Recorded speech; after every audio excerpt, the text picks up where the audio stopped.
Yes.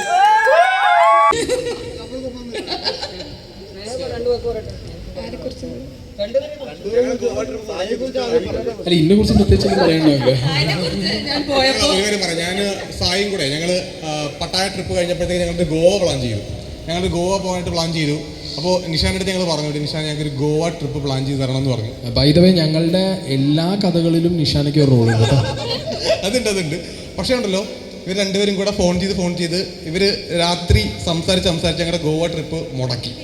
ഞങ്ങൾ വിട്ടില്ല, രണ്ടുപേരും കൂടെ പ്ലാൻ ചെയ്ത് ഞങ്ങളെ ഗോവ ട്രിപ്പ് വിട്ടില്ല. അത് മാത്രമല്ല, സായി ദുബായി പോയ സമയത്ത് ലിനുവും സ്നേഹയും കൂടെ സംസാരിച്ച് സായിനെ ദുബായിൽ നിന്ന് എത്രയും പെട്ടെന്ന് നാട്ടിലേക്ക് വരുത്തി. ഇവരെന്താണ് സംസാരിച്ചത് എനിക്കറിയത്തില്ല, പക്ഷേ സംസാരിച്ച് ദുബായിൽ സമാധാനമായിട്ടിരുന്ന സായിന് ആക്ച്വലി ഇന്ന് ബാച്ചിലർ പാർട്ടി നടക്കേണ്ടതല്ല, ഇവർ ന്യൂ ഇയർ പാർട്ടിക്ക് വേണ്ടി ഗോവയ്ക്ക് പോകാനിരുന്നു.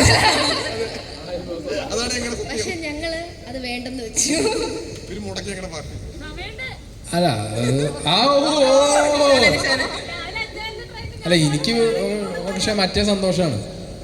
നമ്മൾ പെടുമ്പോൾ നമ്മളെ കൂട്ടത്തിൽ ഒരാൾ കൂടി പെടുമ്പോൾ അതിൻ്റെ ഒരു സന്തോഷം ഉണ്ടല്ലോ. ആ ഒരു സന്തോഷം എനിക്കിന്ന് ഭയങ്കരമായിട്ടുണ്ട്. പെട്ടെന്ന്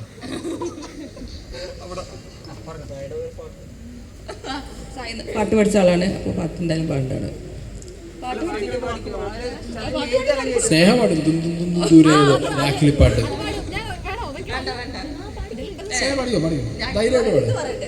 അപ്പോൾ സായിന്റെ റിയാക്ഷൻ ചാനൽ ഒഴിച്ചു കഴിഞ്ഞാൽ ഞാൻ സിജോനോട് ഞാൻ നേരിട്ട് പറഞ്ഞ കാര്യമാണ്. എനിക്ക് സിജോനെ ഭയങ്കര ഇഷ്ടമാണ് റിയാക്ഷൻ ചാനൽ ചെയ്തതെന്നുണ്ട്. നമ്മൾ നേരിട്ട് കണ്ടപ്പോൾ ഞാൻ അന്ന് മലപ്പുറത്ത് വെച്ച് കണ്ടപ്പോൾ പറഞ്ഞിട്ടുണ്ടായിരുന്നു. സായിനോടും പറഞ്ഞിട്ട് എനിക്ക് സിജോന്റെ റിയാക്ഷൻ ചാനൽ ഭയങ്കര ഇഷ്ടമാണ്. ചാനൽ ഇഷ്ടമല്ലോ, ഞാൻ കാണാറില്ല. ഞാൻ കാറിന്ന് ഇറങ്ങാൻ നിൽക്കണോളൂ സീറ്റ് കയറാൻ. ബിഗ് ബോസിൽ നിങ്ങളതാണ് കയറിയിട്ട് നല്ല. പിന്നെ ലിനു പറയേണ്ടത് കൂടി ഞാൻ അതിൽ പറഞ്ഞിട്ടുണ്ടായിരുന്നു. അന്ന് അത്ര കമ്പനി ഇല്ലെങ്കിൽ കൂടി ലിനു വിചാരിച്ച കാര്യങ്ങളുണ്ടായിരുന്നു. പിന്നെ പറഞ്ഞ പോലെ ലിനുവിനെ ഞാൻ ആദ്യമായിട്ട് കാണുന്നത് എൻഗേജ്മെന്റ് സമയത്താണ്. അപ്പോൾ അതിന് മുന്നേ ചാറ്റിങ്ങും കോണ്ടാക്ട് ഒക്കെ ഉണ്ടായിരുന്നു. ബട്ട് കൂടുതൽ കമ്പനി ആയിട്ട് തായ്ലൻഡ് ട്രിപ്പിൽ പോയപ്പോഴാണ്. കാരണം ഞങ്ങൾ ഒരേ വൈബ് പോയി. ഞങ്ങൾ പിന്നെ പറയും ചെയ്തു, നമ്മൾ ഒരേ പെറ്റ മക്കളാണ്, നമ്മുടെ എല്ലാ കാര്യങ്ങളും ഒരേപോലെ തന്നെയാണ് കിടക്കുന്നത്. അങ്ങനെയൊക്കെ പറഞ്ഞു. അങ്ങനെ ഭയങ്കര കമ്പനിയായി. ഇപ്പോഴും ഈ കമ്പനി സംഭവം തുടർന്നു കൊണ്ടുപോകണു. അത് ലൈഫ് ലോങ് ഉണ്ടാവട്ടെ എന്ന് വിചാരിക്കുന്നു. അപ്പോൾ എല്ലാവിധ ആശംസകളും സിജോനും ലിനു. ബട്ട് ഇവർ നല്ല കപ്പിളാണ്. സിജോ കുറേ കള്ളത്തരങ്ങൾ സായിനോട് പറഞ്ഞിട്ട് എന്നെ ഇടയ്ക്ക് വിളിക്കും, സ്നേഹ നീ ഇതൊന്നും ലിനുവിനോട് പറഞ്ഞ് സെറ്റാക്കണം കേട്ടോ.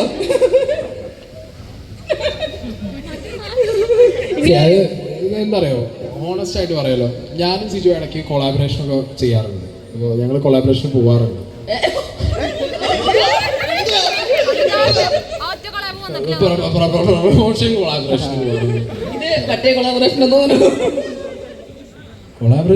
കൊളാബറേഷൻ പോകാറുണ്ട് ഞങ്ങൾ. അപ്പോൾ ആ കൊളാബറേഷൻ പോകുമ്പോൾ ഞങ്ങൾ വീട്ടിൽ പറഞ്ഞിട്ട് പോകണല്ലേ. ഇവനെ അധികം ഇവിടെ നിർത്തണ്ടായിട്ട് സത്യങ്ങളൊക്കെ പുറത്തു വരുന്നു.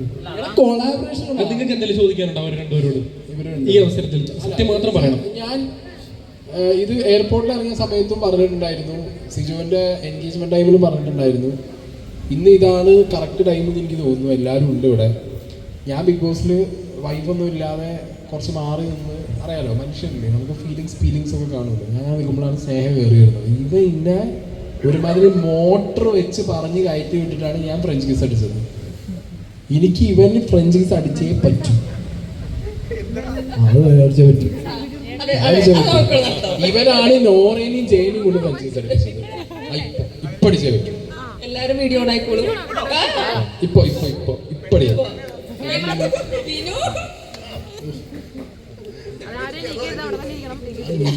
വന്നിട്ടില്ല. തായ്ലൻഡിന്റെ 2 അതിഥികൾ വരുന്നതാണ്.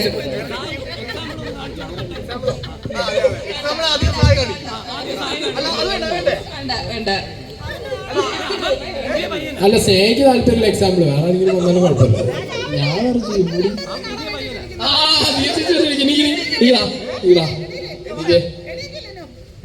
വിളിക്കോ അല്ല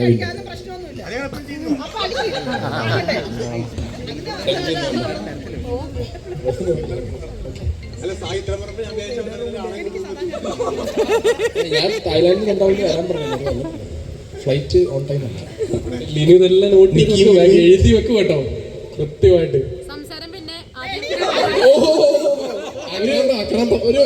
പ്രവൃത്തിയിലാണ് കാര്യം, സംസാരം ഇതിനിടയിൽ പെങ്ങളെ കുറിച്ച് 2 വാക്ക് കൂടി പറയാം.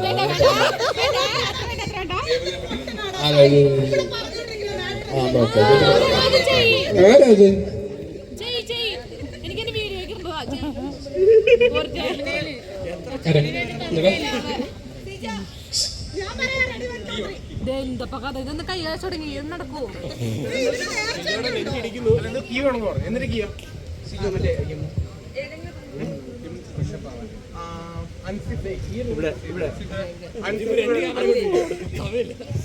അപ്പോൾ കാട്ടുതീ സിജോ ആദ്യമായിട്ട് ഞാൻ പുറത്ത് വെച്ച് എനിക്ക് ചെറുതായിട്ടൊക്കെ അറിയാം, നമ്മൾ തമ്മിൽ സംസാരിച്ചിട്ടില്ലെങ്കിലും കൂടുതൽ സംസാരിക്കുന്നത് നമ്മുടെ അകത്ത് വെച്ചാണ്. അപ്പോൾ നല്ല ഫ്രണ്ട്ഷിപ്പാണ്. ഇപ്പോൾ ഗെയിമിൻ്റെ ഭാഗമായിട്ട് നമ്മൾ അങ്ങോട്ടും ഇങ്ങോട്ടും പല കാര്യത്തിലും ടാർഗറ്റ് ചെയ്തിട്ടുണ്ട്, പലതും പറഞ്ഞിട്ടുണ്ട്. അതൊന്നും വലിയ കാര്യമില്ല, ആ ഗെയിമായിട്ട് നമ്മൾ എടുത്തിട്ടുള്ളൂ.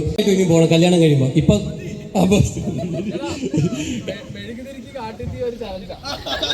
ആ മെഴുകുതിരി ഞാൻ കാട്ടത്തി വെച്ച് കത്തിക്കാം പോരെ. പിന്നെ അവന് ഒരു നല്ല ലൈഫ് കിട്ടുന്നതിൽ ഒരുപാട് സന്തോഷം. അപ്പം ഒരു എല്ലാവരും ഇങ്ങനെ കല്യാണം കഴിച്ച് പോവാണ്. എനിക്ക് കല്യാണം ഇല്ല.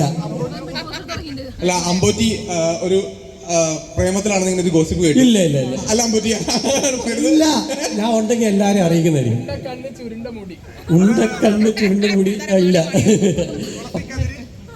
ഞാൻ സിംഗിൾ തന്നെയാണ് കേട്ടോ. എപ്പോഴും എല്ലായിടത്തും പറഞ്ഞു മടുത്തു. ഇതൊരാളെ ഞാൻ ഇതുവരെ കണ്ടുപിടിച്ചിട്ടില്ല, കണ്ടുപിടിക്കട്ടെ എന്ന് പറയുന്നു. അപ്പം എന്തായാലും അങ്ങനെ ഒരാളെ കണ്ടുപിടിച്ച് അവൻ കല്യാണം കഴിക്കുന്നു. അപ്പോൾ എന്തായാലും അതിൽ ഒരുപാട് സന്തോഷം. ഹാപ്പി മാരീഡ് ലൈഫിൽ മൊത്തം ഒരു ഇങ്ങനെ ഒരു കാട്ടുതീയായിട്ട് പോട്ടെ എന്ന് വിഷ് ചെയ്യുന്നു. അപ്പോൾ താങ്ക് യു അഭിഷേക്. ഇനി സാറേ നമുക്കേ പറഞ്ഞു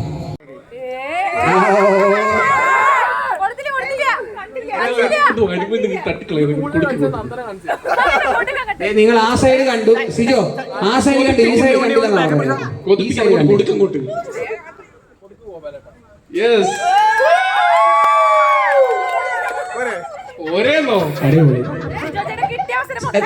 അൽത്താഫേ, ഞാൻ അങ്ങോട്ട് നോക്കിയതില്ല കേട്ടോ, ഉള്ള കാര്യം പറഞ്ഞു. ഇത് ഞങ്ങൾ നോക്കിയത് കണ്ണടച്ചിരിക്കുക. അപ്പൊ എന്റെ ആഗ്രഹം സാധിച്ചു. ആ റിവെഞ്ച് തീർന്നു. ഞാനിനി കല്യാണം കഴിക്കുമ്പോ പറഞ്ഞ പോരെ.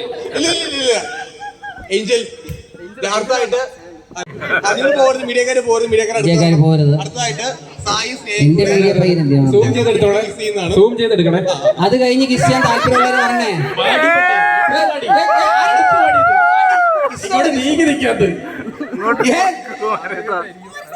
ഒരു കിസിന് വേണ്ടി ആദ്യമായിട്ടായിരിക്കും ഒരു ഭർത്താവ് കിസ് അടിക്കാൻ വേണ്ടി ഭാര്യ ഓടുന്നത്.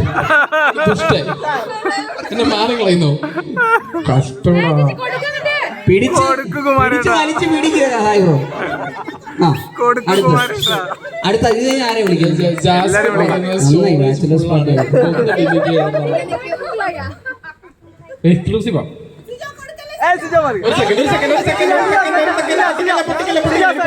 നിന്റെ കിസ് കഴിഞ്ഞില്ല, നീ മാറി. ഇനി അവർ കിസ് അടിക്കും. ആരുടെ കല്യാണം ഇവിടെ? അകലം പാലിച്ച് നിൽക്കാനെന്ന്. ഇതെല്ലാം നടക്കുവോ? ട്രയല് വേണോ? ട്രയല്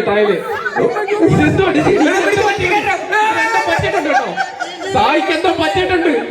ബാലങ്കി